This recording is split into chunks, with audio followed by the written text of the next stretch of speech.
Hey guys, I was wondering if you ever get into journaling trends.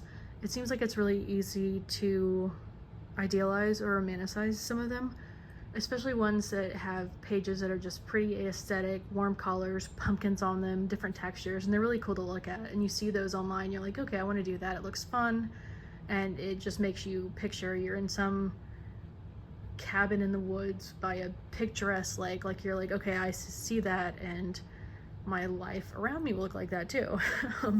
But I don't think it's always good to be chasing the latest new thing all the time. Journaling trends can be good. They can make journaling feel like a new start or feel fresh. You can try out different styles and themes and types of journaling. They can inspire creativity and even create a sense of community. I never really realized that that's what some of the trends are. Like, if you're doing a list or you're doing a certain style, it kind of feels like you're friends with the other people that you're watching who do that. And sometimes looking at other people's pages just makes you feel like yours have to be perfect and look like that too. And when you're trying to make someone else's style, it's really doesn't always work. Like, I was trying this style because I was watching some videos. I think this was a few years ago, or maybe a year ago, probably a year ago. And this isn't my style at all. It doesn't, like, none of these mean anything. I just saw someone do it online so many times. I was like, all right, this looks like a cool thing to try. Maybe I'll be able to get into art if I try that. And this page is just kind of now permanently in this sketchbook, and I don't even really like the look of it. I like the look of the original people that did it, but that's just not my style, and I can't make it like that.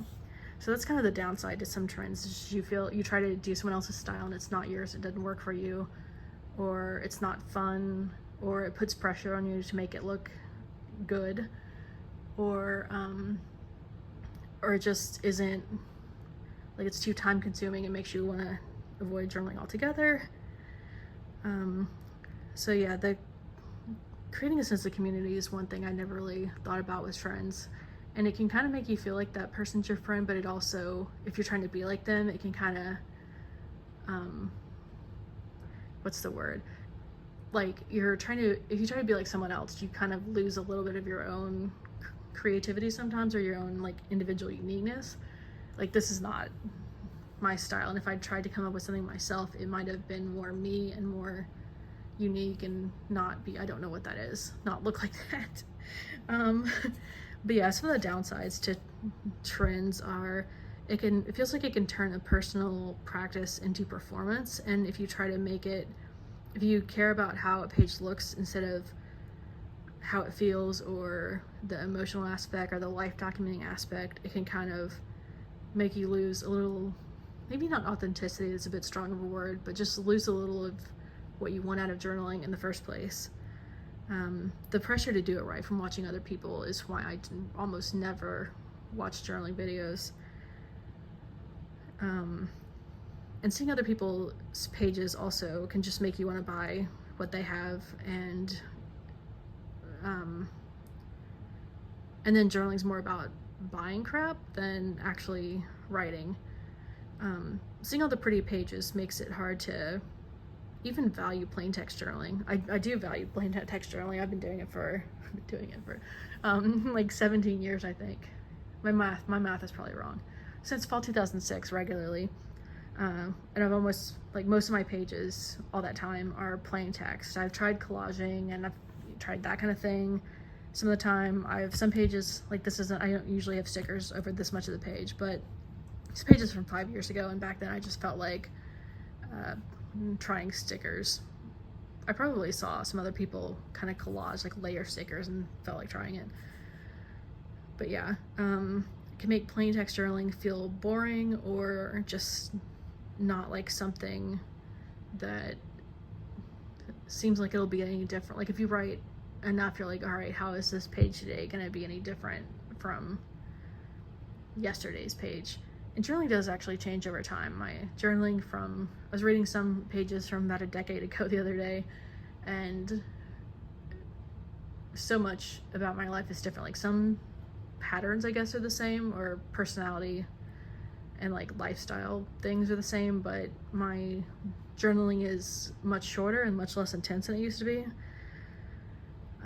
So yeah, some of why I was thinking about journaling trends or just trends in general is because I went to Marshall's yesterday, and I've gone there way too many times the past year because I live so close to it and there's nothing around me that's free to go to. It's either you go to a store, you go to a restaurant. I mean, I guess you could go stand in either and not spend money, but that feels pointless. So I bought that. I'd been hoping to find it in a store for over a year and finally found one of it. It's the modern juicy bag. And then I got to thinking, I don't actually go places very often. Why did I buy that? So that made me think about journaling trends. And also because I bought these pins the other day, I just, I guess wanted some novelty back in journaling. And back in 2006, 2007, when I first started journaling, I used G2 pens and jelly rolls. And I've been using jelly rolled pencil. I've used up a few of those lately. So I wanted some G2 colorful ones also. I've mostly written in black ink for probably over 2 years most of the time now, and I wanted to add a little color back into it. And most of these colors seem dark enough to actually see because a lot of pastel colors I can't see anymore. And then this is something else that I just wanted to go back to since it worked really well. I don't know what that is. I think it's like powder. So I use moleskins most of the time when I first started journaling, like spring 2007. So I went out and got one of these, and I think I just remembered how well it worked back then and how much I wrote and how it just felt simple. I didn't feel pressured to make a page look pretty or write a certain amount of days of the week or whatever. I actually wrote a whole lot back in 2006 and 7, not as much as maybe 2015 or something, but I did write a lot. And I used to be in a Flickr group called Moleskine, and I would look at pages in there, and people either were writing in plain text or they did like super artsy like sketches. And for some reason I never felt like I wanted to aspire to do the sketches. Most of the time I was like, all right, I see people writing, that feels worldly, and the journal doesn't feel like a little kid's diary that has flowers and pink on it. It's just like an adult worldly traveler's looking type thing. So I used these, and that helped me get into journaling. And also the paper wasn't trashed at the time. I had tried journals over the years of different brands. It had bleach white paper that smelled, and the texture and color bothered me. So Moleskine at least has beige paper. The paper now does feel thinner than what it used to, though I have no idea. Like, I can't find a source that says like if the weight of the paper's actually changed. But yeah, the paper is thin, but I figure I also got this because lines really help make it easier. My hand and eye coordination is sometimes kind of screwy, and my current journal is really thick, so it's kind of hard to write in, both because it's so thick and you kind of can't rest your hand properly, and because there's no lines. So that's another reason why I got this. And just remembering what used to work almost 20 years ago, and hoping it'd work now again. And these pens also dry quickly. I didn't only get them for nostalgia. The few jelly rolls I've used lately, those do take a while for the page to dry, and I just pictured myself writing quickly and like capturing my life now. So quick drying pens plus this is a good idea, or it felt like that would work well. These pens though are kind of let me get the black one out. The tip is kind of short. I don't know where the other one went. All right, I'll just have to use one of these. So where your hand is really close to the page. Like when you're holding this, I can't actually use my left hand. I mean, I can, but not to write. So this didn't really like show it much, but like my hand is really close to the page, and it just feels like there's no space between it. Like writing with these kind of takes a while to get used to, but this grip I guess helps a little bit to make your hand not go numb while you're writing. So hopefully these will work for me like they did back in the day. I used to have, I think I only had G2s and jelly rolls at first, not the dark metallic, the normal metallic jelly rolls, and I put them in a Ziploc bag back then, and then those got lost or pitched in a move back in 2007 when I was moving from DC, one of the times, or at that time, and lost all those. And then I used Papermate pink pens that had the little cute hearts on it for a few years, and they were just I think roller balls or ballpoints. Whichever one's not gel. So yeah, going back to some of the olden days, trying to go back to what works for me. I don't watch journaling videos unless it's, if it was not artsy ones where people decorate their pages a lot. That just isn't my style and didn't work for me. So yeah, let me know if any trends have ended up working for you long term, or if any like trends of styles or of any products. I've tried a bunch of products over the years, and it seems like I tend to come back to Barnes & Noble leather journals or Moleskines paper blanks. I've used a few CR Gibsons.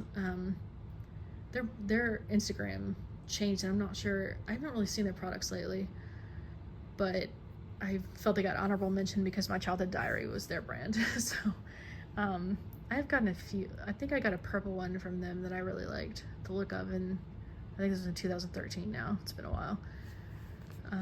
What other brands do I tend to be drawn to? I think those are the main ones. And pins, G2s, Jelly Rolls. I haven't used those Papermate non-gel ones in forever. Cinto scented pins I was on a kick up for a really long time. And what else? Zebra Super Marbles. I was obsessed with those for a while. And those are so light now, and I'm so ancient that those are kind of hard to see. So if you're using pastels, I would maybe use them to decorate the page or something some of the time, instead of writing every single page in a journal in pastels that you're gonna have a hard time seeing later when you're old. Maybe you won't if you're lucky, but I can't read those pages that well. Not trying to be a complete bummer.